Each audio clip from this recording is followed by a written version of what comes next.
जगन्नाथ स्वामी नयन पथगामी, नयन पथगामी भव तुम्हें।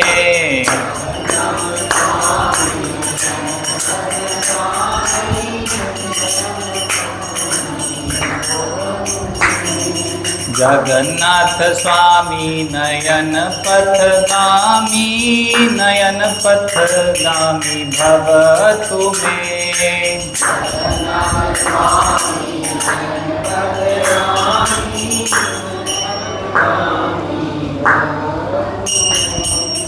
हरे कृष्णा। ओम नमो भगवते वासुदेवाय। ओम नमो भगवते वासुदेवाय।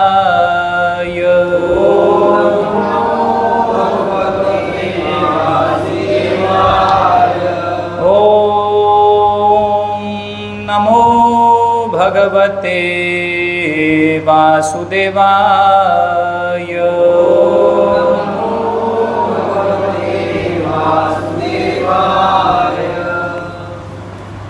तो भगवद गीता में भगवान बोलते हैं प्रणवः सर्व वेदेषु। प्रणव ओम, ओम भी भगवान कृष्ण है।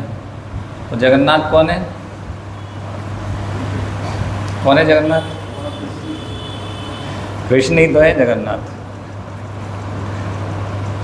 कृष्ण का जो ब्रज के भाव में आ जाना और उस भाव में उनका पूरा जो स्वरूप है वो बदल जाना। क्योंकि ब्रज का भाव जब कृष्ण को याद आता है तो कृष्ण पिघल जाता है। तो आँखें बड़ी हो गई हैं, शरीर छोटा हो गया है। तो ये भक्तों के अंदर भी लक्षण होते हैं, ये भक्ति के बहुत बहुत प्रगत एडवांस्ड स्टेज पर ये सब होता है। तो शारीरिक विकार भी होते हैं, जैसे शरीर छोटा हो जाता है या शरीर बड़ा हो जाता है। चैतन्य चरितामृत में ये सब भाव हम पढ़ते हैं। तो हम अभी पिछले 2 कार्यक्रम से, लेक्चर से हम चर्चा कर रहे हैं जगन्नाथ जी की कुछ लीलाएं भक्तों के संग में। तो आज फिर कुछ हम वही उसे आगे बढ़ाएंगे। कुछ लीलाएं बाकी थी तो वो हम चर्चा करेंगे। फिर अगले गुरुवार को हम जगन्नाथ जी के विषय में, जगन्नाथ जी की रथ यात्रा के विषय में कुछ चर्चा करेंगे कि क्यों निकलती है, उसका भाव क्या है, वो सब। तो जो भक्तों की कुछ लीलाएं रह गई हैं वो आज हम उन पर चर्चा करेंगे। तो आवाज़ बहुत गूंज रही है, पीछे की खिड़कियां कोई खोल दीजिए, ये खिड़की भी पूरी खोल दीजिए। तो आज हम एक भक्त हैं जिनका नाम है दासिया बौरी, उनकी कथा सुनेंगे। कितने भक्तों ने दासिया बौरी की कथा सुनी है पहले? किसी ने नहीं सुनी? शायद मैं सुनाऊंगा तो फिर याद आ जाए। तो जगन्नाथपुरी से 2 किलोमीटर दूर एक जगह का नाम है बलिग्राम। तो एक गांव है बलिग्राम नाम का। तो बलिग्राम नाम के गांव में एक निम्न जाति जुलाहे, जुलाहा सुना है पहले कभी? जुलाहा, हाँ, वेरी गुड। तो जुलाहा यानी कि जो वस्त्रों का कुछ कार्य करते हैं ना, खरीदना बेचना, इस प्रकार से कुछ करते हैं वस्त्र। तो जुलाहे थे, निम्न जाति के थे, दासिया बौरी। तो बलिग्राम में रहते थे। तो भोले भाले से थे, ज़्यादा उनको शास्त्रों का ज्ञान नहीं था उन्हें, और निर्धन थे, बहुत ही गरीब थे। मतलब कि थोड़ा बहुत जो उनका वस्त्रों का व्यापार चला करता था तो उससे कुछ अपना 2 वक्त की रोटी कभी कमा लेते थे, कभी नहीं भी कमा पाते थे। और वैसे भी क्या है, ज़माना भोले भाले लोगों का तो नहीं है दुनिया। तो इसी प्रकार से कुछ लोग चीटिंग भी किया करते थे उनसे। तो अभी हम आगे उदाहरण देखेंगे कि किस प्रकार से एक ब्राह्मण उनसे चीट करते हैं। तो भोले भाले से भगवान जगन्नाथ जी के भक्त थे। तो अपना कार्य किया करते थे। दूसरा कार्य उनका था कि उत्सव इत्यादि में भक्तों का संग किया करते थे, भजन कीर्तन इत्यादि भगवान के भजन कीर्तन किया करते थे। कथा सुनने में उनकी बहुत रुचि थी, बहुत प्रेम से भगवान की कथा सुना करते थे। तो ये दो कार्य उनके जीवन में निरंतर चलते थे। इस प्रकार से आनंद पूर्वक उनका जीवन व्यतीत हो रहा था। कभी खाने को मिलता तो जगन्नाथ जी की कृपा समझ के उसको ग्रहण कर लिया करते। परिवार भी था, पत्नी थी, 3 बच्चे थे, फिर भी कभी खाने को रहे तो उसको भगवान जगन्नाथ की कृपा समझते थे, और कभी नहीं रहता था तो उसको भी कृपा समझ के आनंद पूर्वक इसी प्रकार से भगवान की कथा श्रवण इत्यादि में उनका जीवन व्यतीत हो रहा था। तो प्रेम से भगवान हरि की कथा सुना करते थे। तो एक बार विचार करने लगे, कथा सुनते सुनते शुद्धिकरण उनका होता गया और भगवत प्रेम उनके हृदय में प्रकट होता गया। तो एक बार रात्रि में सोते सोते भगवान जगन्नाथ से प्रार्थना कर रहे थे कि हे भगवान, मैं तो निम्न जाति का हूँ, मेरा ऐसा कोई विशेष संग नहीं है, भक्तों का भक्ति का वातावरण नहीं है, मुझे आपकी प्राप्ति किस प्रकार होगी, तो आप मुझे कैसे प्राप्त होंगे। तो ऐसा विचार कर रहे थे कि कैसे प्राप्त कर पाऊँगा आपको जगन्नाथ जी। तो ऐसा सोचते सोचते सो गए। तो एक बार जगन्नाथपुरी में, पास ही में 2 किलोमीटर दूरी जगन्नाथपुरी था, तो रथ यात्रा का अवसर आया। तो रथ यात्रा की तैयारियां चल रही हैं।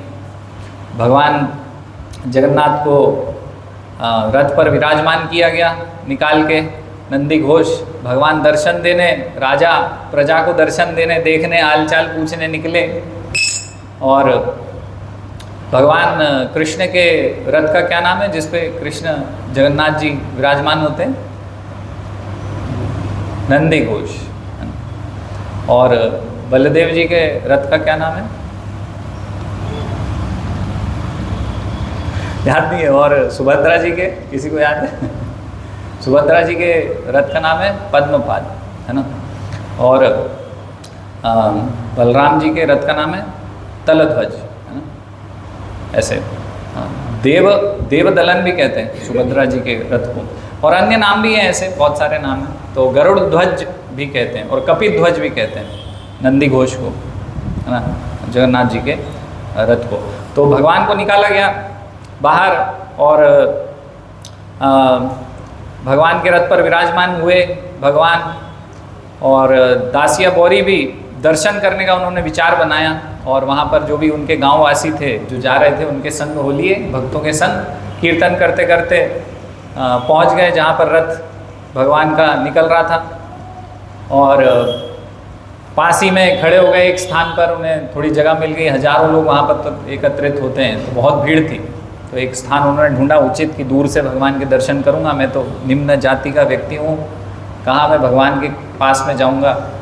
तो दूर से ऐसे निम्न भाव से भगवान का दर्शन करने के लिए उत्साहित, और मन ही मन सोच रहे हैं कि भगवान जगन्नाथ ऐसे दिखते होंगे, वैसे दिखते होंगे, ऐसा स्वरूप होगा।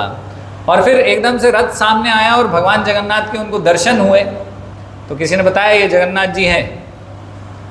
तो भाव विभोर हो गए, उनका नेत्रों से अश्रुधारा प्रवाहित होने लगी, भगवत प्रेम उनके हृदय में प्रकट हो गया। जगन्नाथ जी को देख के दंडवत किए और भगवान से प्रार्थना कर रहे हैं कि हे भगवान, मेरा उद्धार कैसे होगा, मेरी मुक्ति कैसे होगी, और मैं आपको अपना जीवन कैसे समर्पण कर पाऊंगा, क्योंकि मुझे तो इतना कुछ ज्ञान नहीं है, भक्ति के विषय में कुछ पता नहीं है। तो मैं आज आपको दंडवत कर रहा हूँ और मैं अपना आपको देता हूँ, मैं अपने आप को आपके चरणों में न्योछावर कर रहा हूँ, आज से मुझे स्वीकार कर लीजिए हे जगन्नाथ। ऐसी प्रार्थना करते हैं दंडवत प्रणाम करके। तो बाद में वहाँ रथ यात्रा का जो वातावरण था उससे बहुत प्रभावित होते हैं। जगन्नाथ जी से उनके हृदय में विशेष स्थान जगन्नाथ जी के लिए उत्पन्न हो जाता है, और जगन्नाथ जी का प्रेम उनके हृदय में प्रकट हो जाता है। वापस घर आ जाते हैं लौट के, लेकिन उनके दिमाग में वही वातावरण रथ यात्रा का ही चलता रहता है। वो कीर्तन का कोलाहल, हरे कृष्णा कृष्णा कृष्णा हरे हरे, हरे राम जय जगन्नाथ, जय बलदेव, जय सुभद्रा, और मृदंग बज रहे हैं, करताल, है ना, और ये वामफर, घंटे इत्यादि तो वही गूंज रहे हैं, शंख बज रहे हैं, तो वही उनके चित्त में वही है। घर तो आ गए लेकिन वास्तव में घर में नहीं है, वो तो जगन्नाथपुरी में ही रह गए, उनका हृदय वहीं रह गया। वापस आए और पत्नी ने कुछ बनाया, कुछ भोजन, तो चावल बनाए। क्या बनाया? चावल बनाया। और क्या बनाया साथ में? पालक बनाया, चावल और पालक। तो उड़ीसा में चावल इत्यादि ये सब ज़्यादा चावल खाया जाता है, चावल के साथ ही कुछ खाते हैं, तो चावल और पालक बनाया पत्नी ने, और पत्नी ने परोस दिया। तो ऐसे वो पहले मिट्टी के बर्तन होते थे ना, बड़े दिया जैसे अभी हम वहाँ रखते हैं दीपक, तो ऐसे लाल कलर का ऐसा पात्र था, उसमें लाल पात्र में सफ़ेद चावल थे, और पालक बनने के बाद काली हो जाती ना, आयरन रहता है उसमें, तो ऐसे पालक डाली उसमें पत्नी ने, तो वो रखा, तो वो खाए नहीं। दासिया बोरी खा नहीं रहे हैं, बोले नहीं खाऊंगा। बैठे हुए देख रहे हैं और उनका शरीर कांप रहा है, पसीना आ रहा है, आंसू गिर रहे हैं, और पागलों की तरह कुछ बड़बड़ा रहे हैं जो किसी को समझ में नहीं आ रहा है कि क्या बोल रहे हैं। और पत्नी देख रही, बोली क्या हो गया आपको? बोले ये तो मुझे इस पात्र में तो जगन्नाथ जी का दर्शन हो रहा है, वो क्योंकि वो सफ़ेद चावल, लाल पात्र है, पूरा मुख कमल भगवान का लाल दिख रहा है उनको, और उसके अंदर जो भगवान जगन्नाथ की सफ़ेद आँखें और उसके अंदर काली काली, तो सफ़ेद और अंदर आँखें कैसी होती है ना, अंदर काला रहता है, बीच बीच में गोल गोल, तो उस प्रकार से वो दिख रहा है उनको पात्र। बोले ये तो जगन्नाथ जी, इनको कैसे खा जाऊँ मैं? तो पत्नी बोलती अरे ये जगन्नाथपुरी गए थे, पता नहीं वहाँ पे किसी ने इनको टोना टोटका कर दिया, पागल हो गए, और पागलों की तरह वो नाचने लगे, ताली बजा रहे हैं खूब उछल उछल के। तो ऐसा भगवत प्रेम में होता है, तो हमें तो नहीं पता कि ये कैसा भाव है, क्योंकि हमें तो भगवान से प्रेम नहीं है, हमें तो इस दुनियादारी से ही प्रेम है, तो इसलिए हम वो समझ नहीं पाएंगे। लेकिन भक्तों का ऐसा होता है, कोई शुद्ध भक्त कभी आपको दर्शन देंगे तो इसी प्रकार से आपको दृष्टिगत होंगे वे कि पागल हो गए हैं ये तो, है ना। भक्तों को वैसे भी दुनिया क्या कहती है, तो पागल हो गए हैं, उन्होंने संसार छोड़ दिया, ये छोड़ दिया, वो छोड़ दिया, और लगे हैं बस एक ही धाएँ, बस कहीं रथ यात्रा करने में लगे हुए हैं, तो कुछ घर परिवार नहीं देख रहे, कुछ कमाई नहीं कर रहे, सब छोड़ छाड़ के बस यही रथ यात्रा, फिर जन्माष्टमी, फिर कहीं कुछ आ जाएगा, फिर कहीं कुछ आ जाएगा, फिर गुरुवार प्रोग्राम तो चल ही रहे हैं, और फिर मंगल आरती प्रतिदिन तो चल ही रही है, 2 बजे भी सोए तो आ गए मंगल आरती, पागल होगा भाई। तो दुनिया यही समझती, तो इसी प्रकार से उसको पागल समझने लगे दासिया बोरी को। तो पत्नी ने अपने आस पड़ोस ग्राम वासियों को एकत्रित कर लिया, बोले इसके ऊपर जादू टोना हो गया है, कुछ लगता है किसी ने कर दिया है, तो कुछ करिए इसका इलाज, कोई होंगे आप में से, ओझा झाड़ फूक दे दो इसको। तो सब देख रहे हैं कि तो पागल की भांति नाच रहा है, रो रहा है, क्या कर रहा है, बड़बड़ा रहा है, कुछ मतलब ऐसी कुछ भाषा बोल रहा है जो किसी को नहीं समझ में आ रही। बोले पागल हो गया, इसको भूत प्रेत लग गया, जादू टोना कर दिया किसी। तो किसी ने पूछा भाई क्या हुआ है तुम्हें, हो क्या गया, किसी ने क्या करा, तुम पुरी गए थे? तो कुछ नहीं, ये तो जगन्नाथ जी के दर्शन कर रहा हूँ इसमें मैं, और फिर अब जगन्नाथ जी को खाऊं कैसे, ये तो भगवान है, तो दाल चावल थोड़ी है, तो जगन्नाथ।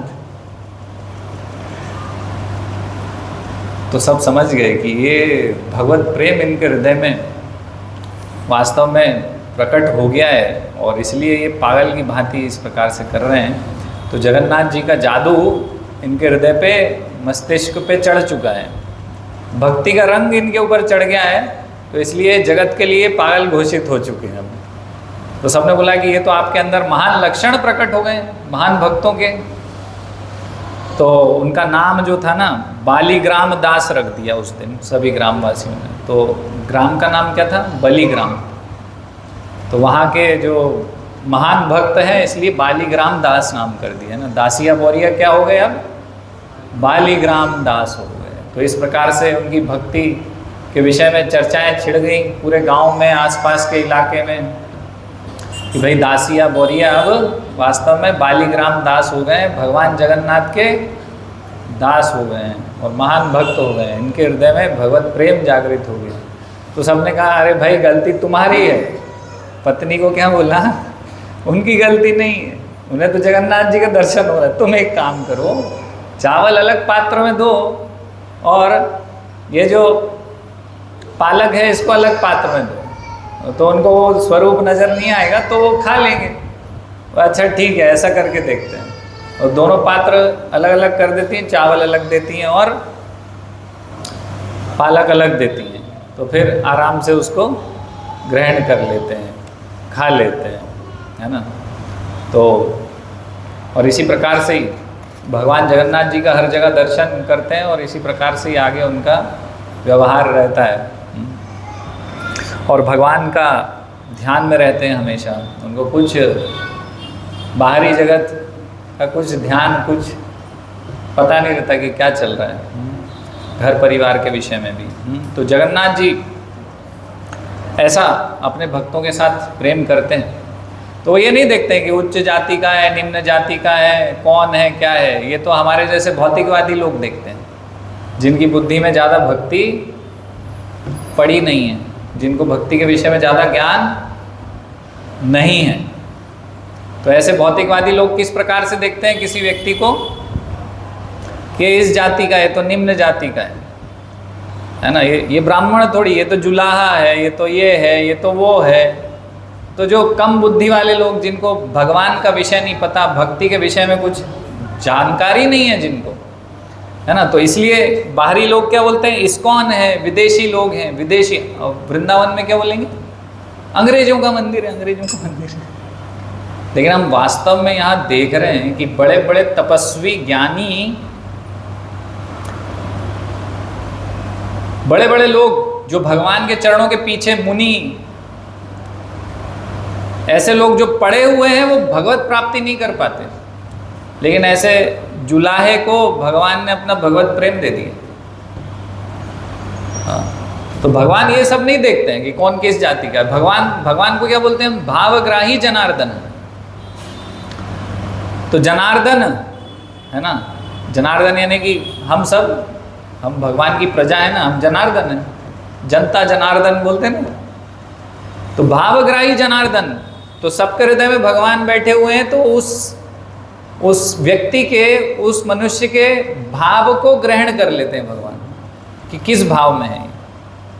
तो ऐसा व्यक्ति जो अपने आप को बहुत परम भक्त समझता है और जो कहता है ये तो विदेशी संस्था है, या तो ये तो इस जाति के लोग हैं या उस जाति के लोग हैं, तो वास्तव में उसके हृदय में भगवान कभी भगवत प्रेम देंगे नहीं, क्योंकि वो द्वेषी है। भक्त द्वेषी को भगवान कभी भी, वो मरते मर जाएगा, कुछ भी कर डालेगा, लेकिन क्योंकि वो भक्त द्वेषी है, उसके हृदय में भक्ति का कभी भी वास होने वाला नहीं। तो हम देख रहे हैं यहाँ ऐसे कई उदाहरण हैं। श्रीमद् भागवत में हम उदाहरण देखते हैं कि गजेंद्र कौन है, लेकिन उसको तो सामने भगवान प्रकट हो गए, हाथी के हैं, तो हाथी के सामने भगवान प्रकट हो जाते हैं। तो कोई निम्न जाति का हो तो उससे भगवान को क्या फर्क पड़ रहा है। गरुड़ जी कौन है, भगवान के वाहन है, भगवान के वाहन है, भगवान का नित्य संग उनको प्राप्त है। कौन है गरुड़, हम बोलते हैं कि गरुड़ स्तंभ से चैतन्य महाप्रभु जगन्नाथ जी का दर्शन किया करते थे। क्यों, क्योंकि गरुड़ को भगवान निरंतर देख रहे हैं, क्योंकि भगवान के महान भक्त है ना, तो भगवान का दृष्टिपात अपने भक्तों की तरफ हमेशा रहता है। इसलिए हम कहते हैं ना कि कभी भी दर्शन करने आओ, तो कई लोग होते हैं सीधे दरवाजे से आएंगे, इधर भक्त कोई बैठे तो कोई बात नहीं, सीधे आते हैं, यहाँ पर माथा टेकते हैं, वहाँ भक्ति सिद्धांत महाराज प्रभुपाद और वहाँ वो उधर, या वहाँ भी नहीं देखते, वो सोचते कि सीधे कृष्ण के चरणों में ही सिर रख दूँ मैं। लेकिन हम क्या बोलते हैं, श्रीमद् भागवत की शिक्षा है, इस प्रकार से भगवान का दर्शन मत करो, भगवान आपकी तरफ नहीं देखेंगे, आपको इग्नोर कर देंगे। हमारे अंदर क्या योग्यता है कि हम भगवान को आकर्षित कर सकें, कोई योग्यता नहीं। लेकिन भगवान के महान भक्त के पीछे अगर हम खड़े रहें और भगवान का दर्शन करें, तो भगवान के महान भक्त के ऊपर भगवान का हमेशा दृष्टिपात होता है। तो हो सकता है कि भगवान का दृष्टिपात हमारे ऊपर भी हो जाए कि अरे ये मेरे गरुड़ के पीछे कौन खड़ा है, ये मेरे भक्त गरुड़ के पीछे कौन खड़ा है, तो वो उनके माध्यम से हमारा भगवान दर्शन करेंगे, भगवान की कृपा दृष्टि हमें प्राप्त हो सकती है उस भक्त के माध्यम से। तो भगवान के महान भक्त हैं गरुड़ जी। क्या खाते हैं? सर्प इत्यादि कुछ खाते हैं, लेकिन महान भक्त हैं, भगवान का नित्य संग उनको प्राप्त है। तो गरुड़ हैं। अब कहने को गरुड़ क्या है? पशु, समझ रहे हैं? गजेंद्र कौन है? पशु है ना। वानर हैं कौन? हनुमान जी कौन है? तो क्यों पूजा करते हो वानर की? क्यों करते हो? क्या कारण है? मत करो, वानर है। जाति पाति देखते हो ना, तो क्यों करते हो वानर की पूजा? क्योंकि वास्तव में वो वानर नहीं है, वो राम कृपा पात्र हनुमान जी हैं, महान हैं, इन सब चीजों से परे हैं, बहुत ऊपर है वो। तो इसलिए हम हनुमान जी की पूजा करते हैं कि जो जिनके ऊपर राम की कृपा है, वो कोई मामूली व्यक्ति हो नहीं सकता। तो इसलिए जिसके ऊपर भगवत कृपा है वो सबसे बड़ा है, और जिसके ऊपर भगवत कृपा नहीं है, भौतिक दृष्टि में बहुत बड़ा हो सकता है, वास्तव में वो सब शून्य है, जीरो है। जिसके ऊपर भगवत कृपा है वास्तव में वो महान और वो पूजनीय है। इसलिए हम भक्तों की पूजा करते हैं। वो भक्त विदेशी नहीं कहेंगे उसको, भक्त के शरीर से नहीं देखा जाता, आकृति से नहीं देखा जाता, सुंदरता से नहीं देखा जा सकता, क्योंकि भगवान नहीं देखते ये सब। भगवान तो भाव देखते हैं, भक्ति का समर्पण देखते हैं, व्यक्ति का। तो उससे हमको देखना चाहिए कभी भी। तो इसलिए हाँ, ये समझना पड़ेगा हमें। तो हम चर्चा कर रहे थे कि बालीग्राम दास, दासिया बोरी, तो इनके हृदय में भगवत प्रेम जागृत हो गया। तो एक रात भगवान के चरण कमल का ध्यान करते करते सो रहे थे और प्रार्थना किया कि भगवान आप तो परम दयालु हैं, मुझ जैसे निम्न पतित व्यक्ति को आपका दर्शन कब होगा। ऐसे भाव से रोते रोते सो रहे थे, प्रयास कर रहे थे, नींद तो नहीं आ रही थी, लेकिन ऐसी प्रार्थना किए जा रहे थे भगवान से। तो जगन्नाथ जी अपने जो जगन्नाथपुरी में जगन्नाथ जी का मंदिर है, उस वेदी पे से अप्रकट हुए, जहाँ पर ये दासिया बोरी बालीग्राम दास सो रहे थे, वहाँ प्रकट हुए, दर्शन दिया भगवान। बालीग्राम दास तो एकदम पागल हो गए, उनको कुछ समझ नहीं आएगी, मेरे जैसे पतित व्यक्ति को भगवान कैसे दर्शन दे सकते हैं। लेकिन भगवान ने कहा कि मैं भाव देखता हूँ, मैं ये सब नहीं देखता हूँ, कौन पतित है कौन अधम है। जिसके हृदय में मेरे लिए भाव है, मैं उसका हो जाता हूँ और वो मेरा हो जाता है। तो भगवान बोलते हैं कि मांगो, क्या मांगते हो। जब भी भगवान दर्शन देते हैं बोलते हैं भाई मांगो, है ना। अब देखिए भक्त क्या मांग रहे हैं। तो भक्त दासिया बोरी कह रहे हैं कि मुझे कुछ नहीं चाहिए, बस मेरा ध्यान निरंतर आपके चरणों में बना रहे, और जब भी मैं ऐसा ध्यान करूं कि आपका दर्शन चाहूं तो आप सामने प्रकट होकर मुझे दर्शन दीजिए। बस आपके दर्शन की अभिलाषा है और कुछ अभिलाषा नहीं। आपके चरण कमलों से मेरी आसक्ति हो जाए, बस यही मेरी अभिलाषा है और कोई अभिलाषा नहीं है। आपके दर्शन लाभ प्राप्त हो मुझे। तो भगवान जगन्नाथ जी बोलते हैं कि तुम बड़े सौभाग्यशाली जीव हो, तुम्हारा जीवन धन्य है। तो जब भी तुम आओगे जगन्नाथपुरी के मंदिर में और शिखर को तुम देखोगे, तो उस शिखर में मैं तुम्हें साक्षात दर्शन दूंगा। तो साक्षात भगवान दर्शन देंगे बालीग्राम दास को, ऐसा वरदान भगवान देते हैं। और ये भी बोलते हैं कि जब भी तुम कुछ मुझे भोग अर्पण करोगे, चढ़ाओगे, तो मैं स्वयं अपने हाथों से उसको ग्रहण करूँगा। तो ये वरदान भगवान जगन्नाथ दासिया बोरी को देते हैं, बालीग्राम दास को। तो बालीग्राम दास वापस अपने घर चले जाते हैं और अपना नॉर्मल जो भी अपना कार्य है वो करते रहते हैं और भगवान के ध्यान में हमेशा निमग्न रहते हैं। तो एक बार अपना जो वस्त्र था उसको विक्रय करने के लिए, उनका जो कार्य था वो कर रहे थे, अपने काम पे निकले और कुछ वस्त्र लेके निकले उसको विक्रय करने के लिए, और एकमात्र वस्त्र ही उनके पास था उस समय, उतने पैसे तो उनके पास थे नहीं, और उसको विक्रय करके ही वो कुछ जो प्राप्त करते उससे अपने घर में जाकर कुछ खाने पीने की व्यवस्था कर सकते थे। तो एक ब्राह्मण का घर आया, उस ब्राह्मण के घर पे वो पहुँचे और उन्होंने बोला कि वस्त्र ले लीजिए। लेकिन उस समय उन्होंने देखा कि उस ब्राह्मण के घर में एक नारियल का पेड़ है और नारियल लगा हुआ है। तो भक्त जब भी कुछ देखता है इस प्रकार से तो उसको तुरंत क्या याद आता है कि ये भगवान को भोग लगा दूँ मैं कैसे भी करके, प्राप्त करके, है ना। ये भक्त और भोगी में अंतर है ना। एक भौतिकवादी में और भक्त में यही अंतर है कि जो भी सामग्री या कुछ भी चीज़ देखेगा भक्त तो सोचेगा कि इसको कैसे भगवान की सेवा में लगा दूँ, है ना। ऐसे ही जगन्नाथ जी की रथ यात्रा के लिए हम प्रचार प्रसार कर रहे हैं, भक्त तो उनका क्या विचार है कि कैसे न कैसे इस व्यक्ति को कैसे मैं भगवान जगन्नाथ से जोड़ दूँ ताकि इसका कल्याण हो जाए। तो हर चीज़ से, हर व्यक्ति से संबंध जगन्नाथ जी का देखता है भक्त कि कैसे न कैसे इसको जगन्नाथ जी से जोड़ दूँ या उस वस्तु को भगवान जगन्नाथ को सौंप दूँ ताकि उस वस्तु का, उस व्यक्ति का कल्याण हो जाए, परम कल्याण। तो नारियल देखते हैं, सोचते हैं कि ये प्राप्त कर लेता हूँ, तो बोलते ब्राह्मण से कि आप ये वस्त्र ले लीजिए और जो आप मुझे लक्ष्मी देंगे उसमें से नारियल का पैसा आप काट लीजिएगा। तो ब्राह्मण बहुत चालू था, बुद्धिमान था, उसने कहा इसको नारियल चाहिए। तो अब नारियल चाहिए तो क्या करते हैं, इससे कुछ फ़ायदा उठा लेते हैं।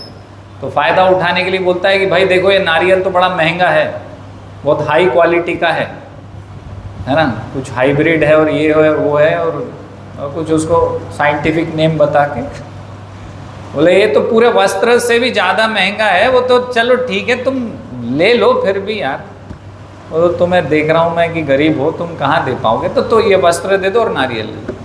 अब वो सोच रहा है दासिया बोरी क्या करें भैया, घर जाएंगे पत्नी मारेगी, गाली देगी, बोलेगी कि वस्त्र दिया है, नारियल लिया है, वो भी जगन्नाथ जी के लिए, हमारे लिए क्या है, हम भूखे सो जाएं खाली पेट। तो ठीक है अभी तो जगन्नाथ जी की सेवा करनी है, हम भले ही खाली पेट सो जाएं। अब देखिए भक्त का भाव ऐसा होता है कि अपने विषय में नहीं सोचता है, क्या सोचता है, जगन्नाथ जी के विषय में, कि जगन्नाथ जी को नारियल खिलाना है, जगन्नाथ जी को भोग लगाना है अच्छे से अच्छे, जगन्नाथ जी को अच्छे वस्त्र पहनाना है, जगन्नाथ जी का अच्छा रथ होना चाहिए, जगन्नाथ जी को जो भोग लगाएंगे वो उच्च क्वालिटी का होना चाहिए। भगवान की जगन्नाथ रथ यात्रा भव्य से भव्य होनी चाहिए, है ना।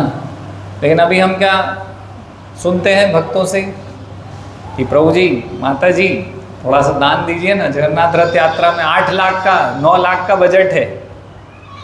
तो फिर भक्त क्या बोलते हैं, भक्त बोलते हैं नहीं प्रभु जी EMI दे रहे हैं हम तो 20,000 रुपये वहाँ चले जाते हैं प्रभु, फिर उसके बाद बच्चों की फ़ीस देनी रहती है तो उसमें कुछ 10-12 हज़ार रुपये चले जाते हैं, फिर किराया देना रहता है या जो भी देना रहता है, कोई गाड़ी की EMI है, मकान की है, ये है वो है। तो यही विचार करते रहते हैं कि हमारे लिए, तो मकान किसके लिए था, किसके लिए था, खुद के, उसके लिए हम लोन ले सकते हैं, कुछ भी कर सकते हैं, कर्जा कर सकते हैं, सब कर सकते हैं। अपने लिए स्वयं के लिए हम किसी भी हद तक जा सकते हैं, है ना, सब कर ही रहे हैं ना, है ना। हैसियत नहीं है लेकिन बड़ी गाड़ी चलाएंगे, हैसियत नहीं है लेकिन बड़ा ही मकान लेंगे, है ना। ले सकते थे 30 लाख का, लेकिन हमने अपने लिए बजट बनाया 60 लाख के मकान का, और फिर EMI भरने में लगे जीवन भर। और फिर जगन्नाथ जी के लिए नहीं, उनके लिए नहीं है मेरे पास। शादी ब्याह करते हैं तो 10 लाख की जगह 25 लाख का विवाह करते हैं, वहाँ पे कहीं से भी अपने आप को चौराहे पे खड़े होकर बेच देंगे कि ये तो करूँगा तो इतने ही स्तर की करूँगा विवाह अपने बच्चे का। लेकिन हमारे परम पिता के लिए हमारे पास आजकल यही तो हो रहा है, दादा दादी कोने में कहीं सड़ रहे हैं घर में, कोई देखने वाला, पूछने वाला, बात करने वाला नहीं है। तो ऐसे ही हमारे जो परम पिता परमेश्वर भगवान श्री कृष्ण है, उनकी तरफ हमारा ध्यान बस अपने लिए अपने लिए अपने लिए, ज़्यादा से ज़्यादा स्वयं के लिए। तो लेकिन यहाँ भक्त देखिए कि अभी खाने के लिए कोई जुगाड़ नहीं हो पा रही है, लेकिन उन्होंने कहा कि भगवान के लिए नारियल अच्छा है, इसको भोग लगाना है। बोले ठीक है, ले लो कपड़ा, नारियल ले लिया। अब नारियल तो ले लिया, अब जगन्नाथपुरी जाने के लिए भी क्या करें, अब कैसे जाएंगे। तो एक ब्राह्मण दूसरा मिला रास्ते में, जाते जाते बोले कि आप जगन्नाथपुरी जा रहे हैं ना? तो बोले हाँ मैं जा रहा हूँ। ये नारियल लेना और भगवान जगन्नाथ जी को बोलना कि दासिया बौरी है जो बालिग्राम दास, उसने आपको दिया है, और गरुड़ स्तंभ के पीछे खड़े होना और भगवान से प्रार्थना करना, भगवान जगन्नाथ अपने हाथ बढ़ाएंगे और स्वयं ले लेंगे। तो ब्राह्मण हंसता है, हा हा हा, पागल हो गया, हमें तेरे जैसे मूर्ख निम्न व्यक्ति का भगवान जगन्नाथ कोई लेंगे क्या? ऐसा सोच रहा था, हंस रहा था। लेकिन ठीक है, बोले लाओ दे दो यार, ठीक है मैं जा तो रहा हूँ, क्या है उसमें, ठीक है कुछ एक परीक्षण कर लेते हैं कि भाई इतना ये इसकी श्रद्धा विश्वास इतना उत्कृष्ट, किसी परम भक्त के जैसा कि भगवान जगन्नाथ खुद ले लेंगे, इतना विश्वास से बोल रहे हैं। बोले कोई बात नहीं, ठीक है एक्सपेरिमेंट कर लेते हैं। ले लिया नारियल, हंसते हंसते रख लिया झोले में, चल पड़ा। जगन्नाथपुरी पहुंच गया, सिंह द्वार से प्रवेश किया, गरुड़ स्तंभ के मतलब अपनी जो भी उसने पूजा पाठ निर्धारित की थी वो सब कर ली जगन्नाथ जी की। अब सोचा कि चलो ठीक है एक्सपेरिमेंट भी तो करना है, तो गरुड़ जी के गरुड़ स्तंभ के पीछे खड़ा हुआ, नारियल लिया बालिग्राम दास का, और भगवान जगन्नाथ को बोला कि बालिग्राम दास ने आपके लिए भेजा है और आप स्वीकार कर लीजिए। उसने कहा था कि यदि आप स्वीकार करेंगे स्वयं से तो ये मैं आपको दूंगा, अगर आपने खुद अपने हाथों से इसको स्वीकार नहीं किया तो लौटा के ले जाऊंगा, उसके हाथ में वापस दे दूंगा, ऐसा उसने बोला था। तुरंत जगन्नाथ जी ने दोनों हाथ बढ़ाए, टिंग टिंग टिंग टिंग टिंग टिंग, लिया, रख लिया, स्वीकार कर लिया। और ब्राह्मण आश्चर्यचकित कि ये क्या हो गया। हाँ, मैं इतना पूजा पाठ की विधि विधान कर रहा हूँ, सब कर रहा हूँ, मंत्र तंत्र विशारद हूँ, सब बोल रहा हूँ, षट कर्म निपुण हो, मंत्र तंत्र विशारद, तो सब किया मैंने, और मेरा तो कोई आपने नारियल ऐसे खुद के हाथ से नहीं लिया। और ये जो कहीं का कोई निम्न जाति का एक है वैसा उस व्यक्ति जिसको कुछ ज्ञान नहीं भक्ति के विषय में, कभी कोई ग्रंथ नहीं पढ़ा, कुछ नहीं पढ़ा, कोई विधि विधान जानता नहीं है, उसका नारियल दोनों हाथों से आप स्वीकार कर रहे हो। वो धन्य है ये बालिग्राम दास, और उसका गांव भी धन्य है, पूरे गांव के लोग धन्य हैं, ये व्यक्ति भी धन्य है? उसके सारे रिश्तेदार, पत्नी, बच्चे सब धन्य हैं। इतना महान व्यक्ति कि ये देखो सामने भगवान ने हाथ से नारियल उठा लिया मेरे, तो ये कोई साधारण व्यक्ति नहीं है, ये तो कोई बहुत महान व्यक्ति है, विशेष व्यक्ति है, जिसका कि जगन्नाथ जी खुद स्वयं भोग अपने हाथों से उठा रहे हैं। तो उसका वहाँ पर पता चलता है लोगों को जगन्नाथपुरी के मंदिर में कि ऐसा हुआ है, डायरेक्ट भगवान जगन्नाथ ने उठा लिया है दासिया बौरी का भोग। तो उसका गुणगान करने लगते हैं चहु, और सब लोग चारों तरफ गुणगान, बालिग्राम दास की जय होने लगती है, सब जगह जय जयकार हो जाती है। तो बालिग्राम दास बहुत फेमस हो जाते हैं इस प्रकार से। बालिग्राम दास फिर एक बार विचार करते हैं कि मुझे पुरी जाना है दर्शन करने भगवान के, जगन्नाथ जी के दर्शन करूं। तो प्लान करते हैं, योजना बनाते हैं, और खाली हाथ नहीं जा सकते तो क्या लेके जाएं। तो सामने से एक आम वाला गुजरता है, जैसे अभी आम का सीज़न है तो वैसे ही आम का सीज़न चल रहा था। तो क्या करते हैं कि उससे 20 आम ले लेते हैं, बोले बहुत अच्छे उत्कृष्ट अच्छे आम दो, मीठे मीठे बढ़िया, और सबसे जो अच्छे क्वालिटी के महंगे हों वो देना, है ना। अभी क्या है, मंदिर आते हैं तो सोचते लोग कि मंदिर में जो दीपक का घी है वो अलग आता है, 250 रुपये किलो। ये कौन सा घी होगा? तो मंदिर के लिए अलग से निकृष्ट चीज चुनता है व्यक्ति। लेकिन भक्त लोग विपरीत होते हैं, जो खुद की पहुंच, जो खुद नहीं खा पाते, जो खुद की पहुंच से बाहर है, वो चीज़ भगवान के लिए चुनते हैं भक्त। और भक्ति उल्टी है पूरी। आज की जो भक्ति है वास्तव में भक्ति नहीं है, उसको तो क्या कहें, मतलब आप लोग बताइए कोई शब्द है उसके लिए?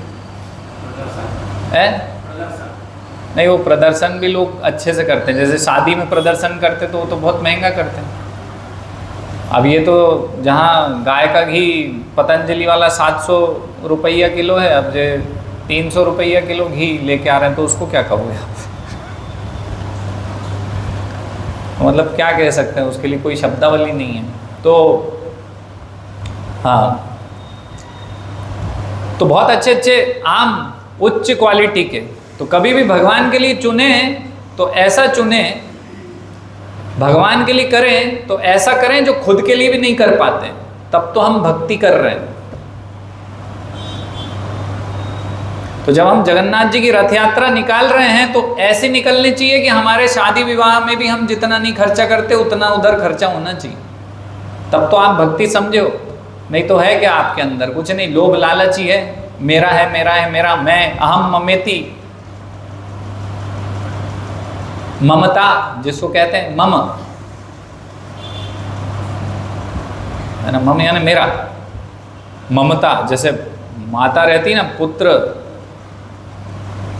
तो उसको कुछ करके देखे, फिर माँ का चंडी रूप और वैसा रूप दुर्गा देवी बन के वो खड़ग से उड़ा दे किसी को, है ना। तो बस वही मेरा है। वो कोई आ तो जाए कि भगवान की सेवा में लगा दे तो उसका सिर उड़ा दे, तू दुष्ट कहाँ से आ गया मेरा लेने, ये तो मेरा है सब। तो ये हमारे अंदर है, घुसा हुआ है बहुत बुरी तरीके से कि मेरा है, जगन्नाथ का नहीं है। तो इसको निकालना चाहिए, है ना अवसर, जगन्नाथ रथ यात्रा भगवान दे रहे हैं ना अवसर, है ना। और सब जानते हैं यहाँ पर कि यहाँ जो आप दोगे 100%, 100 में से 1 भी प्रतिशत नहीं, 100 का 100 जाएगा, 100% जितना आप दोगे वो सब जगन्नाथ जी के लिए जाएगा, किसी के पास नहीं जाएगा किसी का घर चलाने के लिए। तो ये तो आपके लिए बहुत अच्छा अवसर है। जो आप सेवा करना चाहते हो ना, तो यहाँ करिए, वो सेवा होगी उसी स्तर पे ही होगी जितना आप करना चाहते हो। तो वास्तव में हम भक्ति तभी कर रहे हैं जब भगवान के लिए वो करें जो हम अपने लिए भी नहीं कर पा रहे हैं, है ना। तो उस स्तर पे भगवान की सेवा होती है। तो कुछ आम लेते हैं वहाँ से और चल पड़ते हैं पुरी के मंदिर में, अंदर जाते हैं, प्रवेश करते हैं और 20 आम देख के ही टोकरी झोला में पंडा पीछे पड़ जाते हैं, लाओ लाओ हम पूजा करेंगे, लाओ लाओ हम पूजा करेंगे। तो ऐसे ही झूम जाते हैं ना मंदिरों में। कुछ उनको पता चले कि भाई दान अच्छा मिलेगा तो उनके पीछे पड़ गए, बोले नहीं नहीं नहीं, मुझे तुम्हारी ज़रूरत नहीं, मैं खुद ही कर लूँगा पूजा पाठ, भैया मुझे माफ़ करो, जगन्नाथ जी को मैं ही भोग लगा दूँगा, मेरा भोग भगवान स्वीकार करेंगे। बोला अरे तू आम लेके आया है और तू भगवान के नाम से लाया है, हमें नहीं देगा तो तेरे आम का क्या मतलब है? भोग नहीं लगाया तूने तो तू भगवान के नाम से लाया, तो तू तो वापस लेके नहीं जा सकता है, हमें दे, हम लगाएंगे वो। बोले नहीं, आप सब लोग क्या लड़ाई भिड़ाई कर रहे हो आपस में ही, आम भोग हम लगाएंगे, आप तो आपस में ही लड़ाई झगड़ा कर रहे हो, आपको नहीं। तो वहीं सिंह द्वार से थोड़ा पीछे हटते हैं, ऊपर चक्र को देखते हैं और 2 आम उठाते हैं और भगवान को बोलते हैं लो जगन्नाथ, एक आप भोग लगाओ, खाओ। टिंग, दोनों आम गायब। और सारे पंडा देख रहे, क्या है ये, तू कोई माया वाया रच रहा है, क्या कर रहा तू, तो तांत्रिक है क्या है, कुछ तो जानता है तू ऐसी चीज़ें। तो ये आम गायब कैसे हो गए? फिर से 2 आम उठा कर लो जगन्नाथ। तो ऊपर जगन्नाथ जी के दर्शन हो रहे हैं, चक्र में भगवान ने वो बताया ना, उसको वरदान दिया कि चक्र में देखोगे तो मैं तुम्हें दर्शन दूंगा और आदान प्रदान करूंगा। वो टनाटन खिलाया जा रहा है, टिंग, 2 गायब गायब, पूरे खत्म। फिर पंडा लोग आश्चर्यचकित होके, विस्मित होके आ जाते हैं। तो बोलते हैं कि कर क्या रहे थे तुम, क्या कर रहे थे भाई? बोले कुछ नहीं यार, जगन्नाथ भगवान को भोग लगाया मैंने, अंदर जाके देख लो, चेक कर लो। अंदर जाते घुसते हैं तो जगन्नाथ जी के मुंह पे आमरस चिपड़ा हुआ, वहाँ गुठली छिल के पड़े अंदर। पंडा सब चकित, बेहोश, ये क्या हो रहा है? बोलते हैं कि आप सही में बहुत महान भक्त हैं, भगवान के शुद्ध भक्त, जो भगवान आपसे इस प्रकार से सीधे भोग ग्रहण कर रहे हैं। आप कोई सम्मोहन शक्ति नहीं, आपकी भक्ति की शक्ति है वास्तव में, जो आप जगन्नाथ भगवान को डायरेक्ट खिला रहे हैं और भगवान खा भी रहे हैं, आपका ग्रहण कर रहे हैं सीधे सीधे। तो दासिया बोरी अहंकार नहीं है उनमें कुछ भी, तो उन्हीं ब्राह्मणों को दंडवत प्रणाम किया, उनके चरण रज अपने शरीर पे लगाई और उनसे आशीर्वाद प्राप्त किया कि आप तो भगवान की नित्य सेवा में रहते, मैं तो अपना कुछ कार्य घर परिवार चला रहा हूँ, आप तो नित्य भगवान की सेवा में, वास्तव में आप बहुत महान, आप समर्पण किए हुए हैं अपना जीवन जगन्नाथ जी की सेवा के लिए। तो उनसे सबसे आशीर्वाद लेते हैं। फिर भगवान से प्रार्थना करते हैं, जगन्नाथपुरी में वहीं रहते हैं ना, तो ऊपर चक्र देखते हैं और बोलते हैं कि भगवान मुझे आपके सारे अवतारों के दर्शन करना है। तो भगवान मत्स्य अवतार से लेके जो कल की अवतार है, तो वो सारे अवतारों का दर्शन एक के बाद एक उस चक्र के रूप में भगवान चक्र में अलग अलग अपने स्वरूपों का दर्शन कराते हैं दासिया बोरी को। तो ये कथा आती है दासिया बोरी की। तो इसके पश्चात हम एक राजा थे, भगवान के महान भक्त पुरुषोत्तम देव, उनके विषय में थोड़ा चर्चा करेंगे कि राजा हैं लेकिन किस प्रकार के महान भक्त हैं। तो उड़ीसा में पुरुषोत्तम देव नाम के एक राजा हुए, शासक हुए। तो जगन्नाथ जी के परम भक्त थे, उनके पिता भी भगवान के महान भक्त थे। तो भगवान को प्रसन्न करने के लिए हर वर्ष जब जगन्नाथपुरी में रथ यात्रा निकलती, तो उस समय भगवान के रथ के समक्ष सामने सड़क पर झाड़ू लगाया करते। तो झाड़ू लगाना किसका काम है? झाड़ू लगाना एक निम्न वर्ग है ना, जिसको हम कहते हैं भंगी है, मेहतर है, क्या बोलते हैं, इस प्रकार के व्यक्ति का काम है ना। तो राजा होने के बाद भी इस प्रकार से निम्न स्तर का कार्य करते थे भगवान को प्रसन्न करने के लिए, और ऐसा सोचते थे कि वास्तव में तो मेरा जो राज्य है उसके राजा कौन है? जगन्नाथ जी। विश्व के ही राजा कौन है? जगन्नाथ जी। तो मैं तो कौन हूँ? मैं उनका सेवक हूँ। तो सेवक रूप में अपने आप को हमेशा जगन्नाथ जी के सेवक रूप में अपने आप को देखकर सेवा किया करते थे। एक बार दक्षिण भारत की यात्रा पर राजा पुरुषोत्तम देव गए। तो दक्षिण भारत में कांची नाम का राज्य था, तो कांची नाम के राज्य में गए और वहाँ अपना क्या बोलते हैं उसको, टेंट गड़ाया है ना, और वहाँ रहे। तो कांची के राजा को पता चला कि भाई दूसरे राजा आए हैं, तो उन्होंने निमंत्रण दिया कि आप आइए, कुछ भोज रखा गया। तो कांची के राजा की एक बहुत सुंदर पुत्री थी पद्मावती। तो पद्मावती और राजा पुरुषोत्तम देव एक दूसरे को देखते हैं और एक दूसरे को पसंद करने लगते हैं। फिर वो जो पद्मावती के पिता थे राजा, वो सोचते हैं कि हाँ ठीक है, अच्छा है, विवाह करते हैं। तो निश्चित हो जाता है विवाह करेंगे। कुछ समय पुरुषोत्तम देव वहाँ रुकते हैं और वापस अपने राज्य को चले जाते हैं। फिर जो पद्मावती के पिता एक मंत्री को भेजते हैं, तो एक जैसे पत्रिका इत्यादि छपवाते हैं, तो वैसा कुछ छपवा के भेजते हैं। तो ऑफिशियली एक विवाह का मुहूर्त निकाला जाता है, फिक्स किया जाता है। तो मंत्री को बोलते हैं पुरुषोत्तम देव की अभी आप कुछ दिन यहाँ रुकिए, अभी बहुत अच्छा एक अवसर आने वाला है, जगन्नाथ जी की रथ यात्रा निकलेगी। तो जगन्नाथ जी की रथ यात्रा में आप पूरा रुकिए, समय दीजिए और फिर आप जाइएगा, बहुत बड़ा उत्सव होता है। तो उन्होंने भी सुना था, मंत्री ने हमेशा की पुरी की रथ यात्रा होती है, भगवान जगन्नाथ जी बलदेव सुभद्रा को 3 अलग अलग रथ पर बैठाकर नगर में भ्रमण कराते हैं। श्री मंदिर से गुंडीचा मंदिर लेकर जाते हैं, फिर वहाँ से वापस आते हैं अपने। तो वो भी सोचते हैं कि ठीक है, एक बहुत अच्छा सुअवसर है जगन्नाथ जी की कृपा प्राप्त करने का, तो अभी रुकना चाहिए। तो रुक जाते हैं कुछ समय के लिए और जगन्नाथपुरी की रथ यात्रा का समय आ जाता है। वैसे ही सब उत्साह और उत्सव का माहौल हो जाता है, महोत्सव। जगन्नाथ जी को उनके रथ पर विराजमान किया जाता है। क्या नाम था, याद है? नंदी घोष। बलदेव जी के रथ का नाम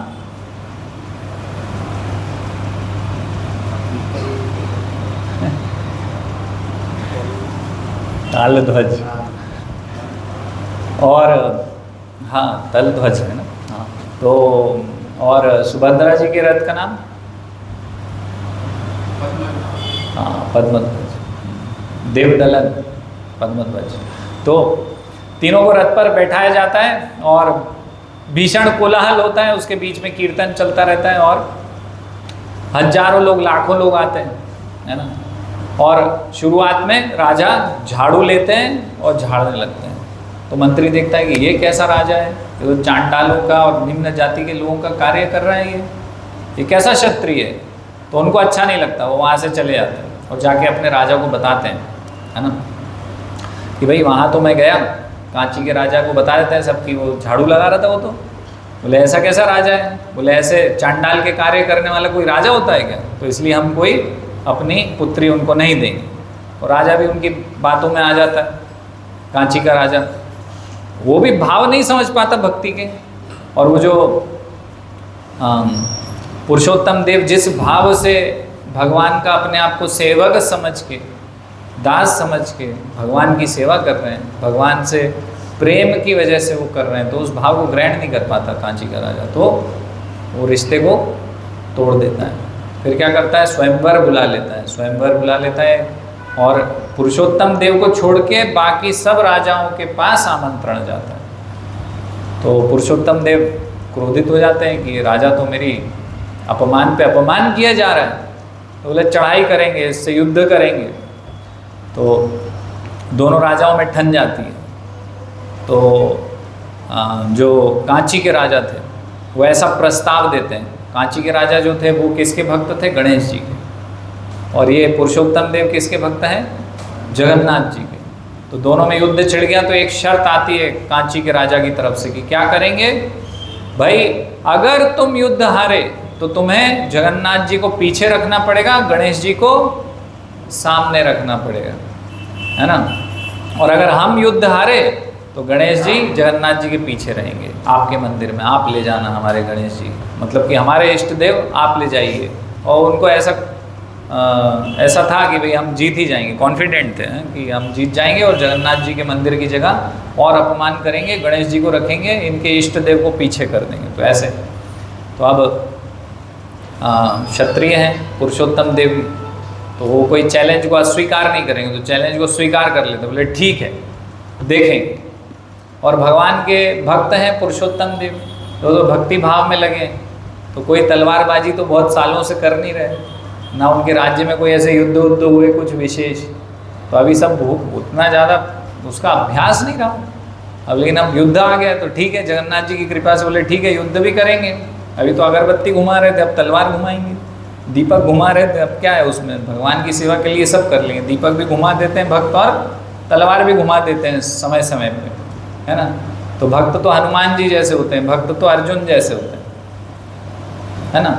अभी एक ये धारणा चलती है, कैसी धारणा चलती है कि भक्त है तो वो तो कुछ नहीं करते, लोग तो बैठे बैठे कथा करते रहते हैं, प्रसाद खाते रहते हैं, अपना पेट बढ़ा रहे हैं, तोंद बढ़ा रहे हैं, हेल्थ बढ़ा रहे हैं।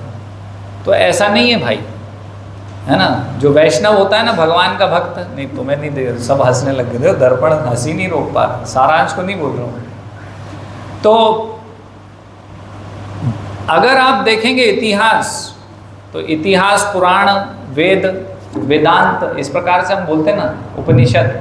तो अगर आप इतिहास उठाएंगे तो इतिहास में 2 महायुद्ध हुए, एक तो रामायण का और एक महाभारत। और उसमें आप देखिए कि वैष्णव ऐसे नहीं थे कि वहाँ युद्ध भूमि में भजन कर रहे थे साइड में बैठ के, दीपक अगरबत्ती लगा रहे थे। अर्जुन जो परम वैष्णव है, सबसे बड़ा वैष्णव, विष्णु भक्त, कृष्ण भक्त, सबसे आगे युद्ध करने में, उसी ने ही जिताया है युद्ध। दूसरी तरफ परम वैष्णव है हनुमान जी रामायण में, उन्होंने युद्ध जिताया, उनके पराक्रम से सबको परास्त किया। तो वैष्णव ऐसे होते हैं, है ना। और सबसे बड़े अहिंसावादी भी हनुमान जी हैं, है ना, कि ऐसा नहीं है कि किसी को कभी भी मार दिया। तो लेकिन राम के लिए युद्ध कर रहे हैं, है ना। उनका कारण क्या होता है कि भगवान को प्रसन्न करने के लिए कुछ करना है, तो भगवान को प्रसन्न करने के लिए युद्ध करना है, तो युद्ध में भी सर्वश्रेष्ठ प्रदर्शन एक वैष्णव ही करता है, क्योंकि वो भगवान के द्वारा शक्ति प्रदत्त होता है। तो भक्तों को जनरली ऐसा समझा जाता है कि अरे तो कुछ नहीं करते इस्कॉन वाले, बांग्लादेश पे अटैक हुआ ये भजन कर रहे हैं, है ना, तो तुमने क्या कर लिया, बांग्लादेश पे अटैक कर दिए क्या? लेकिन वो इस्कॉन को ऐसा समझेंगे या भक्तों को ऐसा समझेंगे कि तो लड़ते भिड़ते नहीं हैं और भजन करते रहते हैं। चलो सड़क पे निकलो और एक दूसरा समुदाय है उसके घर के अंदर घुस के जय जय श्री राम करो, उससे युद्ध करो, ये करो। इससे क्या होगा? बांग्लादेश के हिंदुओं का सुरक्षा हो जाएगी और उल्टा यहाँ उत्पात हो जाएगा, तो उससे कोई लाभ नहीं होगा ना। हाँ, अगर यदि हम यस्मिन तुष्टे जगत तुष्टम, यदि हम भगवान को प्रसन्न कर लेते हैं तो भगवान प्रसन्न हो गए, तो भगवान सबकी सुरक्षा कर सकते हैं। बस व्यक्ति वही नहीं कर रहा, बाकी सब कर रहा है दुनिया में। भगवान जो सर्वशक्तिमान है, भगवान इस ब्रह्मांड क्या, जिस भी ब्रह्मांड में भक्त हैं उस ब्रह्मांड में भगवान उनकी सुरक्षा कर सकते हैं, जो हमारे हाथ के बाहर है। हमारे प्रधानमंत्री के हाथ के बाहर है कि बांग्लादेश के हिंदुओं को जाके बचा लें, लेकिन भगवान के हाथ के बाहर कुछ नहीं है। तो अच्छा है कि आप भजन करेंगे ना, तो उससे शायद भगवान सबको सुरक्षित करेंगे, आपकी भी सुरक्षा करेंगे, उनकी भी करेंगे, और जो मारने वाले हैं उनको भी सद्बुद्धि दे देंगे। तो सबसे अच्छा कार्य हर परिस्थिति में करने लायक जो है वो है भगवान का भजन। आप मर रहे हो तो भी भजन ही करना चाहिए, तो कोई मर रहा है तो भजन ही करना चाहिए, क्योंकि वास्तव में शिक्षा का अभाव है, इसलिए ऐसे विचार लोगों के मन में आते हैं, है ना। अगर भगवत गीता उठा के पढ़ेंगे तो पता चलेगा कि शरीर तो जाने ही वाला है, वैसे भी आज नहीं कल जाने वाला है। तो वास्तव में यदि भजन कीर्तन करते करते शरीर गया, भगवान की सेवा करते करते शरीर गया, उससे अच्छा कुछ नहीं है दुनिया में।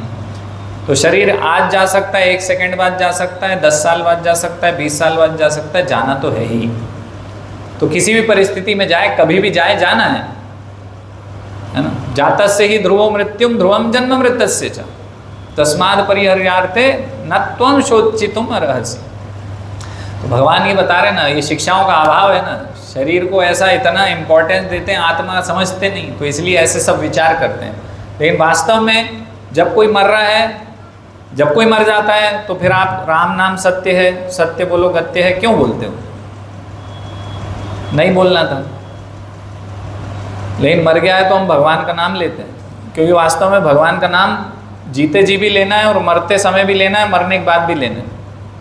तब हम फिर भगवान का नाम भजन कीर्तन कराते हैं। कोई मर जाता है तो उसकी आत्मा की शांति के।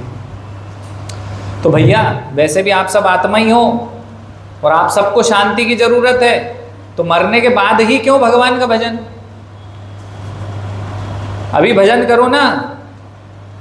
अभी शांति नहीं चाहिए क्या? मरने के बाद ही शांति चाहिए। मरने के बाद किसने देखा कि शांति कहाँ गई, किसको मिली?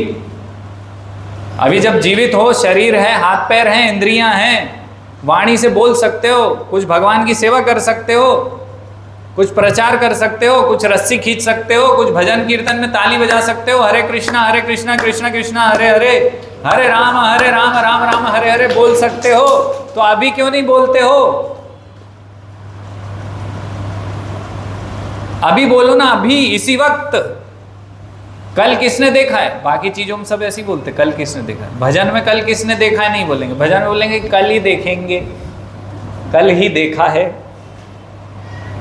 भजन तो कल करेंगे, है ना दर्पण? आज तो थोड़ा कुछ दूसरा काम कर लें। हर व्यक्ति यही सोच रहा है। और फिर करना क्या है? ले दे के कोई आपको फेंके आएगा, जलाए आएगा, और राम नाम सत्य ही बोलेगा आपके कल्याण के लिए। और कोई आपका कल्याण कोई दूसरा है नहीं, राम और कृष्ण के नाम में ही आपका कल्याण है। अभी भी सुधर जाओ, ले लो। और कम नहीं, इसमें कमी मत करो, भक्ति में किसी प्रकार की कमी मत करो। भक्ति ही आपको बचाने वाली है, और कुछ आपको संसार का कोई व्यक्ति, कोई वस्तु, पैसा इत्यादि कुछ नहीं बचाएगा, कुछ भी नहीं बचा पाएगा आपको। क्योंकि इस भौतिक जगत की कंडीशन ही ऐसी है कि आप प्रभुपाद बोलते थे आपको मारना ही पड़ेगा। तो ऐसी कंडीशन है आपकी, आप कहाँ दाएं बाएं कर रहे हो, कहाँ क्यों कर रहे हो दाएं बाएं भक्ति में, क्यों भक्तों को इधर उधर करते हो, फोन नहीं उठाते, मंगल आरती नहीं आते, भगवत गीता नहीं पढ़ते, क्यों कर रहे हो, क्यों अपना नुकसान कर रहे हो? समझो इस बात को। भक्त तो शुभ ही शुभ, मंगल ही मंगल लाना चाहते हैं आपके जीवन में, क्योंकि आपको भगवान नाम, भगवत कीर्तन, भगवत संदेश, कथा देना चाहते हैं। आपसे, आपके लिए भक्तों से अधिक कोई दुनिया में नहीं सोच रहा। आपके माँ बाप आपके लिए अच्छा नहीं सोच रहे जितना भक्त आपके लिए अच्छा सोच रहा है। आप क्यों उनको दाएं बाएं करते रहते हो, उनके फ़ोन नहीं उठाते, उनको देखते हो तो रास्ता बदलते हो। वो अगर आपसे भगवान की सेवा के लिए लक्ष्मी मांगते हैं तो बहाने मारते हो, भाई आके देंगे। ये तो हमने इतनी बार सुन लिया, हमारे कान पक गए। वे कभी जिंदगी में दिखे नहीं भाई, लेकिन भाई आके देंगे हैं। अरे भाई, भगवान जगन्नाथ की सेवा का अवसर देने आपको आया आपके द्वार पे, अब क्या वहीं आके देखोगे? आप कभी कुछ नहीं देखोगे, आप हमेशा जन्म मृत्यु ही देखने वाले हो। जन्म लोगे मरोगे, जन्म लोगे और मरोगे। क्यों? क्योंकि जगन्नाथ जी को आप, भक्तों को आप इग्नोर कर रहे हो। अरे यार, ऐसा नहीं है कि बाहर के लोग कर रहे हैं, भक्त भी भक्तों को इग्नोर कर रहे हैं। सबसे बड़ी विडंबना यही है। अरे बाहर हम बोलते ना भैया, बाहर वालों को कहाँ समझाएं, घर वाले नहीं सुधर रहे। तो ये स्थिति हमारे भक्तों के समुदाय में भी है, भक्त ही नहीं सुधर रहे भक्ति नहीं सुन रहे, बाहर वालों को कहाँ जाए समझाने। हमारे इस्कॉन के सदस्य नहीं सुन रहे, समझ नहीं रहे, दाएं बाएं करते रहते हैं, दाएं बाएं करते रहते हैं हमेशा। इतना बड़ा उत्सव है, इतना बड़ा, अरे हृदय में महोत्सव की भावना ही नहीं आ रही है अपने। इतना बड़ा कार्य हम सेवा करने जा रहे हैं जगन्नाथ जी की, वो उत्साह, उत्सव यानी उत्साह, वो उत्साह हृदय में आया नहीं, आ नहीं रहा, वो फीलिंग नहीं है। जय जगन्नाथ, जय बलदेव, जय सुभद्रा, कितना भव्य कीर्तन होगा, कितनी भव्य सेवा होगी, कितना बढ़िया अवसर है। और हम लगे दाएं बाएं करने, छोटी मोटी चवन्नी चीज़ों में लगे, चवन्नी बीनने में लगे भिखारियों की तरह। और यहाँ महान महान रत्न हमें मिल रहे हैं भगवान की सेवा के, उनको हम तुच्छ समझ के फेंक दे रहे हैं। तो हमसे बड़ा मूर्ख कोई नहीं। और यही मूर्खता चली आ रही है हमारी जन्म जन्मांतर से, लेकिन हम सुधर नहीं रहे। तो वास्तव में सोचना चाहिए, हमें समझना चाहिए। तो भगवान की सेवा का बहुत अच्छा अवसर है। तो राजा पुरुषोत्तम देव युद्ध के लिए तैयार हो जाते हैं कि ठीक है भाई, ये शर्त भी मंजूर है। निकल पड़ते हैं अपनी सेना वेना लेके कांची के राजा से युद्ध करने। तो कांची के राजा से युद्ध करने में अपना वहाँ खेमा डालते हैं, वापस टेंट वेंट लगाते हैं। तो युद्ध में क्या होता है कि उनके टेंट सब जल जाते हैं। तो एक प्रकार से उनकी हानि हो जाती है, क्षति हो जाती है। तो युद्ध छोड़ के पीछे हटना पड़ता है। अब जगन्नाथ जी से बोलते हैं कि जगन्नाथ जी, ये तो महान आपका अपमान हो जाएगा, आपके सामने गणेश जी आ जाएंगे, आप पीछे चले जाएंगे और मैं कुछ नहीं कर पा रहा हूँ। वास्तव में तो आपकी हार हो जाएगी, आपकी हार यानी इस दुनिया का सबसे बड़ा महान अपमान। तो मैं ये सहन नहीं कर पाऊँगा, मैं अपने प्राण छोड़ दूँगा कैसे न कैसे। तो आप मेरी मदद करिए। तो भगवान बोलते हैं ठीक है, मैं तुम्हारी तरफ से युद्ध करने आऊँगा। भगवान स्वयं भक्त के लिए युद्ध करने आ जाते हैं। पांडवों के लिए युद्ध करने आए कि नहीं आए कृष्ण? तो राजा पुरुषोत्तम भी एक महान भक्त है भगवान के। तो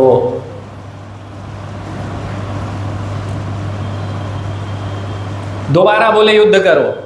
तो जगन्नाथ जी ऐसा आदेश देते हैं। तो फिर से सेना वेना तैयार करी, अप टू डेट, सब लाव लश्कर पहना, अपने तलवार वलवार अच्छी धार बनाई, चल पड़े लेके म्यान में रख के, चलो भाई फिर से युद्ध करेंगे।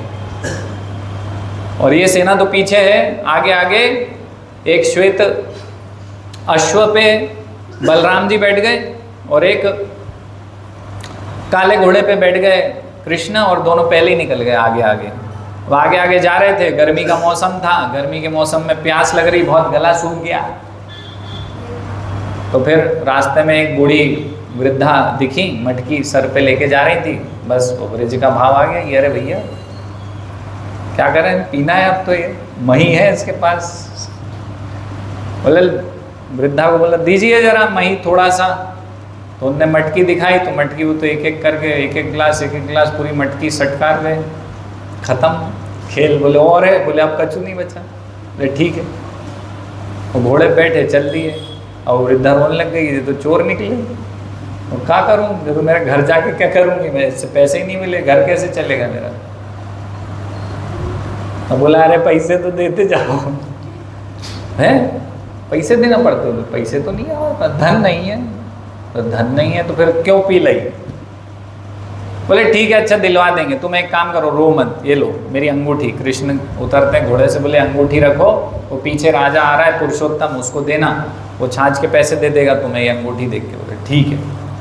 अब वो सोचती पता नहीं क्या अंगूठी का मैं क्या करूँ, ये तो बहुत महंगी कुछ दिख रही है, इतना तो हुआ नहीं है छाछ का। और घबराते घबराते अनिच्छा से रख लेती है कि ठीक है देखते हैं, अभी बोल रहे हैं तो पीछे कोई आएगा राजा वाजा। निकल गए उधर युद्ध करने, उनने युद्ध स्टार्ट कर दिया। दो ही आदमी ने पूरी सेना को बुला लिया, बोले आ जाओ बेटा मैदान में। तो चालू हो गए सबको मारना हो। तो इधर से पीछे से राजा पुरुषोत्तम आए, वो अम्मा तो बैठी थी लपक गई, बोले अरे रुक, ये ले अंगूठी भैया ये, और मुझे वो मेरे छाछ के पैसे चाहिए, बस ज़्यादा कुछ नहीं, वो उतना दे दो।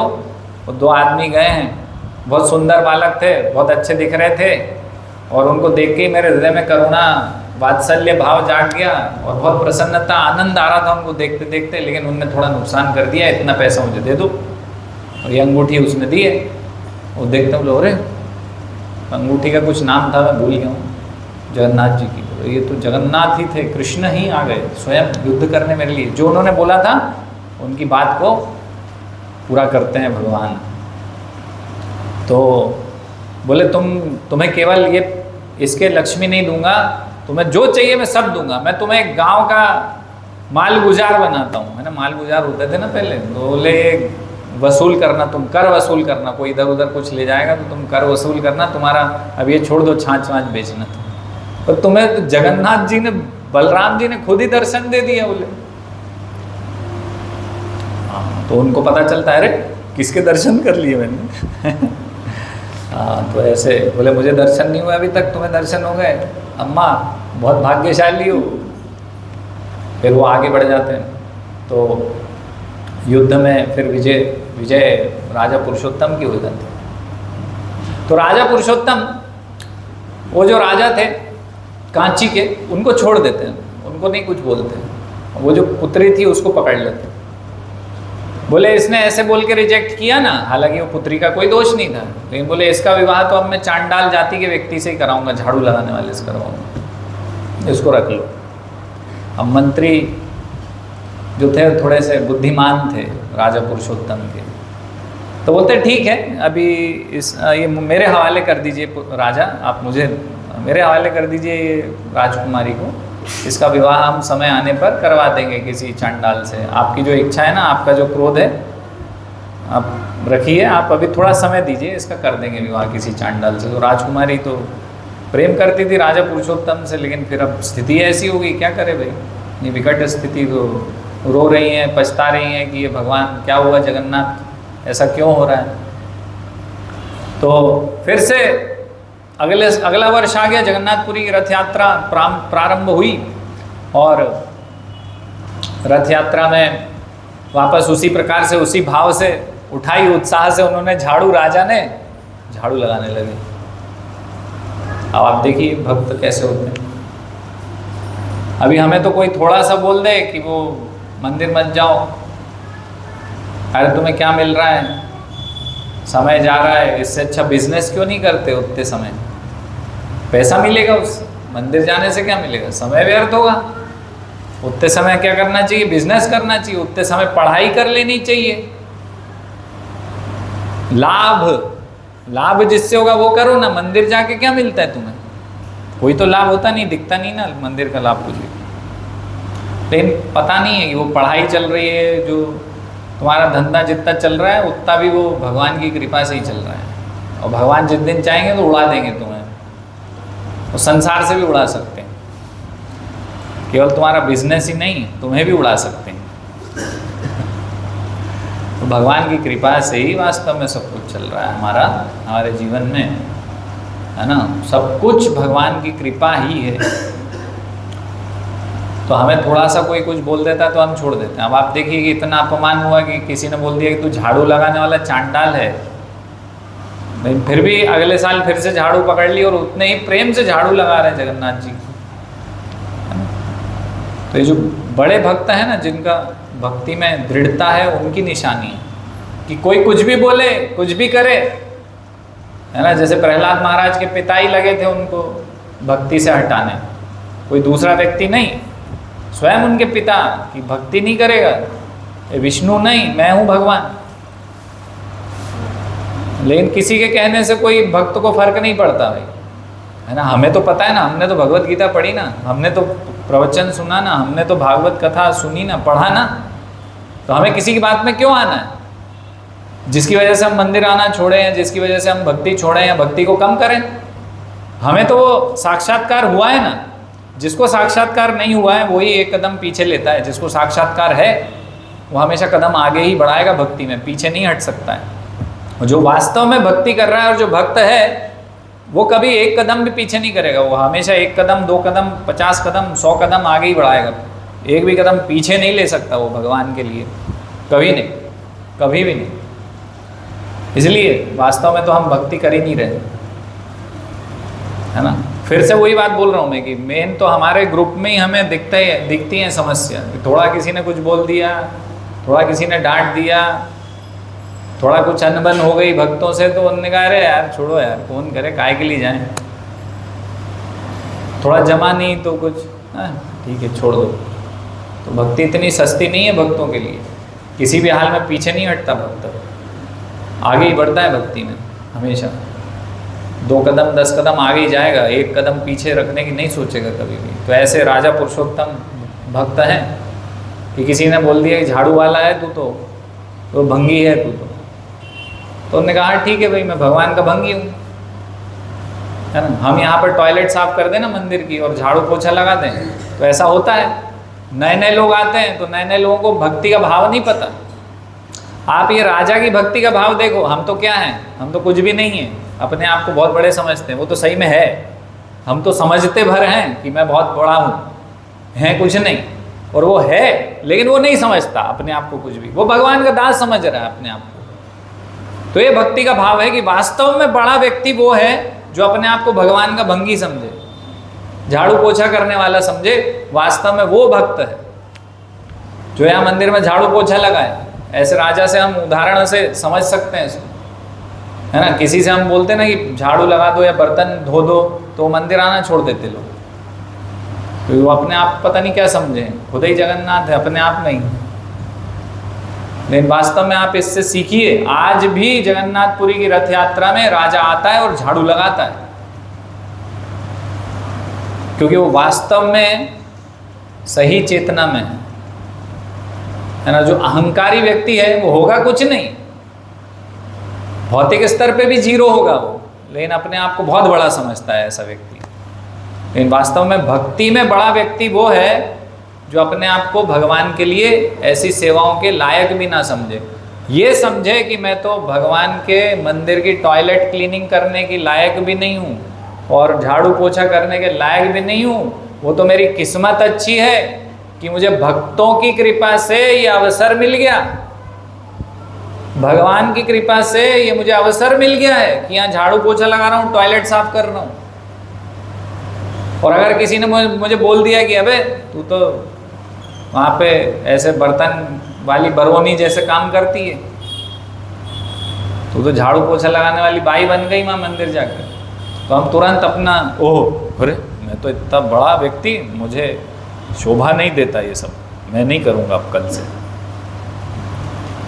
अरे तुम्हें क्या शोभा देता है? 4 कंधों पे जाना शोभा देता है तुम्हें? हैं? राम नाम सत्य बोल के लेके जाते हैं, जलाते हैं, वो शोभा देता है? अगर वो शोभा देता नहीं है ना तो भगवान की भक्ति करो, बचोगे उससे, अगली बार मृत्यु नहीं होगी, मृत्यु से परे चले जाओगे, भगवान की जगत भगवत धाम पहुंच जाओगे,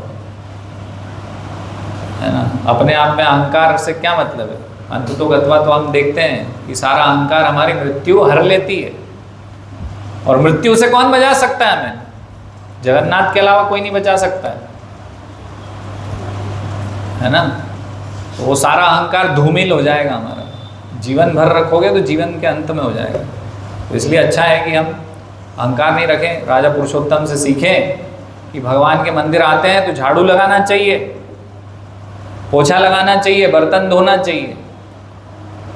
आप अन्य जगह जाएंगे तो आप देखेंगे सिख लोग कितना भक्ति भाव सेवा उनके हृदय में रहता है।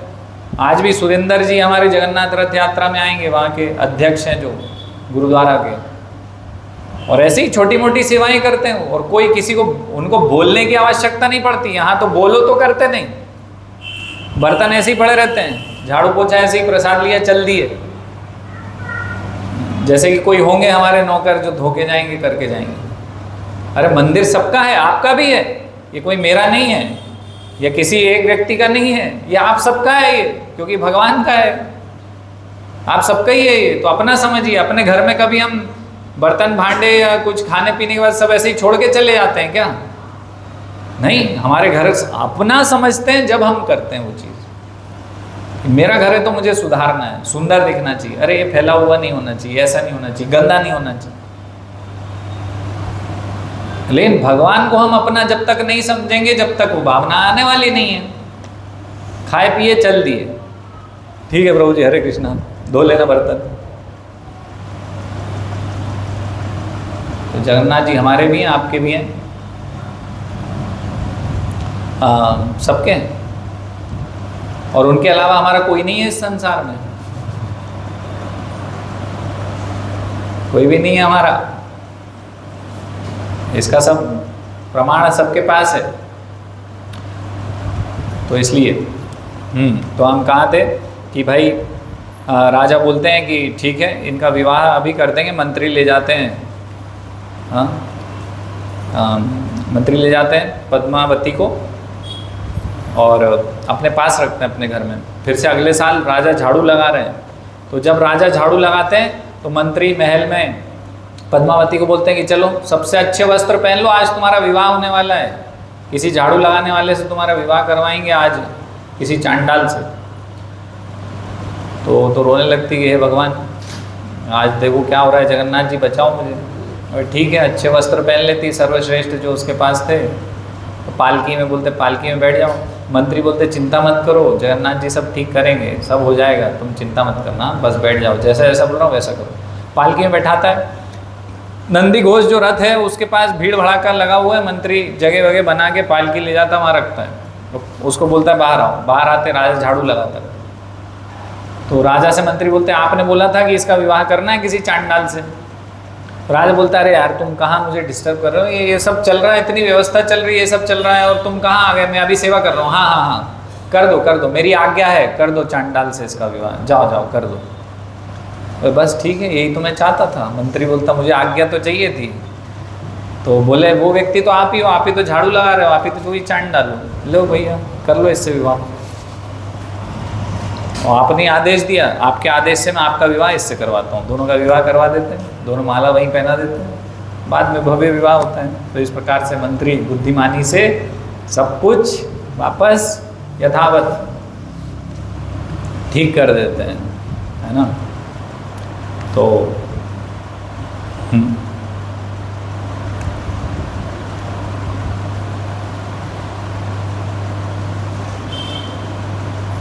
ठीक है, अभी यहीं, क्योंकि बहुत अधिक समय मैंने ले लिया है आज आपका। बाद में लोग इस पे भी बहुत चर्चा करेंगे कि प्रभु जी तो समझते नहीं हैं, समय अधिक ले लेते हैं। प्रभु जी में दिमाग नहीं है, क्योंकि मैं तो बैठा हूँ तो कथा सुनाऊंगा आपको, आपको अच्छी लगे नहीं लगे, आपको मेरे ऊपर क्रोध आए, गुस्सा आए, आप मुझे गाली दो, लेकिन मुझे तो पता है कि आपका परम कल्याण कथा सुनने से होगा। भले यहाँ 10 भी बज जाए तो वही आपका कल्याण कर सकती है, भगवान की कथा, हरे कृष्णा। जगन्नाथ बलदेव सुभद्रा मैया की जय। जगन्नाथ रथ यात्रा महामहोत्सव की जय। शिल प्रभुपाद की जय। तो प्रसाद ऊपर होगा, यहाँ होगा महादेव प्रभु? यहीं ऊपर गीला है? हाँ ठीक है, तो प्रसाद आज यहीं है, तो सभी भक्त थोड़ा सा व्यवस्था करने में